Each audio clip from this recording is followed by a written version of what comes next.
Okay, so now, couple safety tips before we go any further. Of course, while you're cleaning the stove, if dirt bothers you, then wear a dust mask. Coal ash is very inert and is not hazardous to your health, but if dust in the air bothers you, then just wear a dust mask. The other thing is, while you're applying the WD-40, obviously no open flames, no smoking. If the stove is in your house, kind of put some rags down around it so you don't ruin your carpet or your Hearthstone.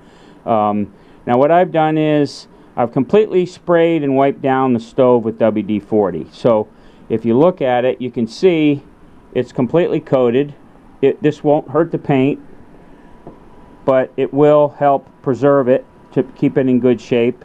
Of course, I've done the whole inside. Now that's completely covered, and don't spray it directly on your door seals. That's not good for that.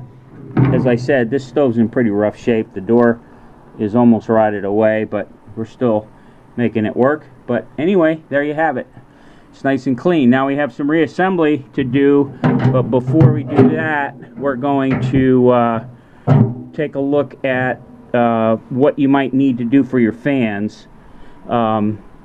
Your convection fan and your combustion fan, of course, need to have the squirrel cages cleaned off. There's some information in my other video about that, exactly what to do.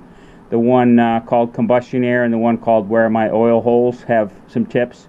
So you just want to clean those up if they're dirty. I'm not going to do it this year. These are fairly clean still. I'll probably do it next year. You don't have to do it every year, but take a look at them.